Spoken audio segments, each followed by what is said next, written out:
जो दुनिया के लिए दीन और जहां है, उसकी सोच कितनी रिजिड और कितनी स्टबर्न है कि वो अपनी नाक के आगे किसी और औरत का दर्द ही नहीं देख सकती। ये देखो मेरा पोता इख्तियार शाह। तुम जुल्म तो देखो नूरजहां का, कैसे सफीर की बीवी और उसके बच्चे का सारा काम सुंबुल को दे दिया। बाकी किचन और सफाई का काम तुम दोनों संभालो, क्योंकि अब सुंबल के पास तो टाइम नहीं होगा। मेरे पास भी इतना टाइम नहीं होता। इस घर में जो मैंने कहा है वो तुम्हें करना होगा। पहली बात तो है कि मैं जॉब नहीं छोड़ूंगी, वहाँ क्या जरूरत है करने की? और दूसरी बात ये कि तुम्हारी अम्मा ने ये जो सारी बहू में काम बांध रखे हैं ना घर के, ये मैं नहीं करूंगी। वो तुम्हें करने भी नहीं देंगी। नूरजहां की बाकी तीनों बहुओं में से कोई भी इसकी टक्कर की बहू नहीं थी जितनी ये माहा है।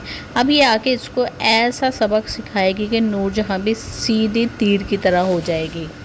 सबसे बड़ी बात कि जब सफ़ीना के यहाँ नेक्स्ट एपिसोड में बेटी पैदा होगी तो उसकी कोई कदर नहीं होगी, ना ही ये तवज्जो देगी उसकी बच्ची पर।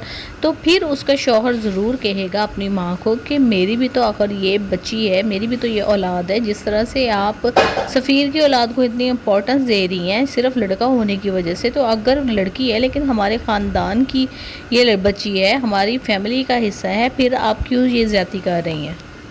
माहा जॉब भी करेगी और बाकी शराइत के साथ उसने ये शर्त रखी है कि सुंबुल को तलाक दे दी जाएगी। लेकिन जब वो देखेगी कि सुंबुल जो है मेरे बेटे की नौकरानी के तौर पर काम कर रही है तो फिर वो उसको बेयर करेगी। लेकिन कोई नहीं जानता कि सुंबुल के दिल पर क्या क़यामत बीत रही है और वो किस तरीके से ये सारी चीज़ें फेस कर रही है। सुंबुल जो है वो सफ़ीर से रिक्वेस्ट करती है कि देखो मेरे तो चचा और चची हैं, ना तो मेरे वालिदैन हैं जो मेरी ज़िम्मेदारी को कबूल करेंगे, और तुमने भी मुझे बीच रास्ते में छोड़ दिया है। सफ़ीर कहता है कि मैं क्या कर सकता हूँ, अब माहा के पास मेरा बेटा है और माहा की यही ज़िद है कि तुम यहाँ पे रहोगी तो वो नहीं रहेगी।